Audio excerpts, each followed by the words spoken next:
I'm Mike Thiel, and when I'm not rocking out with my band, I'm traveling the world looking for the coolest Wisconsin bartenders. And I team with Drink Wisconsinbly because we both want to show you that Wisconsin is everywhere. Well, this is Mike. And this is Brandon from the Duck Inn in Chicago.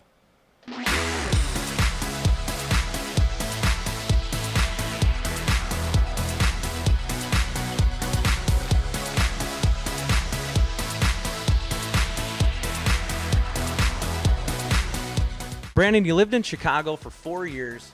Where are you originally from? Originally from Oshkosh, Wisconsin. Okay, and what brought you out to Chicago? Well, I came here to make drinks. You know, I was working at Carmela's Bistro there in Appleton. Yeah, I love that place so much. And I was bartending and serving there and making cocktails at home. And so just kind of wanted to come somewhere a little bit bigger, somewhere that I could actually use the skills I had been practicing. Yeah. Well, I'm going to have you show some of the skills today. What is this drink? Today I'm going to make you the Hackney Handshake. So this is actually a cocktail I submitted for the Beefeater global competition this last year, and I managed to win. I managed to beat out 29 other countries. Just casually, and I managed to win. Yeah, so I figured I'd make that, showcase it for you, see what it's all about. Awesome. What's in it? Can you tell us what's in it before you get started? Yeah, absolutely. It's based loosely on a classic silver gin fizz. So it's Beefeater gin as a base with fresh lemon juice, soda, egg white, and then a syrup I make out of sencha green tea, dried green apple, and buttered popcorn. And then I garnish the whole drink with popcorn that I take all 9 botanicals that are in Beefeater gin, grind them down, and season the popcorn with it. All right, Brandon, you've been gone for 4 years. Yeah. Do you think you remember a lot about your home state? Or is Chicago taking you over? Well, I love Chicago very much, but I still bleed green and gold. And certainly there's no way I'm forgetting my home state. Yeah, great. Well, then I'm going to start off with a sports question. Since Right. you're a green and gold Packer backer. Who did the Packers defeat in Super Bowl II? Super Bowl II? You're really digging deep, man. Was that the Bears? No. Have the Bears even ever been to a Super Bowl? Oh, yeah, I guess they won that one time. It's actually the Los Angeles Raiders. Or, I'm sorry, it was the Oakland Raiders. back Oakland then. Raiders, yeah. What is the Wisconsin state dance? The polka? That's correct. So you're from Oshkosh, very famous event that has many, many planes come into it. Harrison Ford has been there. Do you know the name? The EAA. Okay. All right. Yeah. Have you been to it a lot? Or?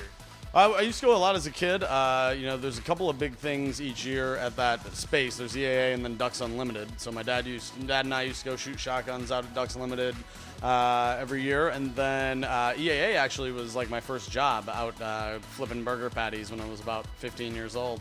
So me and a buddy used to work out there every summer and get free passes for the event. So yeah, I know EAA pretty well. Did you ever get to like ride in a plane or fly one or anything? I did actually. Through working out there, I met a number of individuals who had hangars and were like aircraft enthusiasts. So being more or less a kid at that point, still they were always excited to take me up and we'd like fly somewhere to get, I don't know, ice cream sundaes and 2 hours away or something. Really? You like flew somewhere to get an ice cream sundae? Yeah. Well, when you say it like that, it sounds pretty bougie. Who still sucks? Oh, it's the Bears. Okay, award-winning bartender. Can you free-form cocktails? Is that what they call it? Like, can you free-form? Is that what somebody says? Yeah, absolutely. You mean just to sort of make up something off the top of my head? Top of your head. Do you? Yeah. Of course. What's next? Well, generally I would ask a couple questions. So first off, are you looking for something more refreshing or more kind of alcohol-driven? Let's say alcohol-driven. Okay. So What a surprise. So generally that would be something stirred versus something shaken in my mind, less citrus. Me too. And then are you looking for something more, let's say, fruity or savory or like herbaceous? Well, herbaceous. Yeah. All right. Great. Let's go off that. So basically, it started off with a bourbon base. In this case, very old Bartend. So a big overproof, 100 proof bourbon. So a really nice big base to build big flavors on. A little bit of a simple syrup. Following that, some saline solution. So just nice savory note that'll play well off the herbaceousness. Like the same stuff you put in your eye? Well, sort of. Really, it's just salt water. It's I'm not buying like Bosch and Loms and putting it in a bottle. You know, it just makes salt water. Well, Bosch and Lum, you probably have to up the price. I mean, that probably stuff's would. not cheap, man. Exactly. Probably too expensive. Did a little Manzanilla sherry, which is a really bone-dry sherry from Jerez, Spain, which kind of serves to dry out some of the sweetness in the cocktail.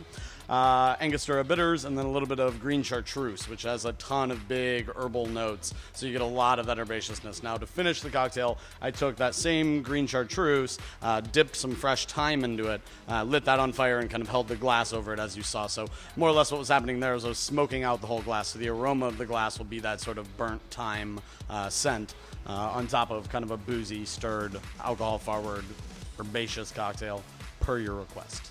Now, can anybody learn to be a master bartender, or some of it, like, literally, you just have it or you don't? I suppose there's a little bit of both. I mean, I guess it would be the equivalent of you can teach an artist how to blend paints, but not everybody's going to necessarily be a Picasso, you know what I mean?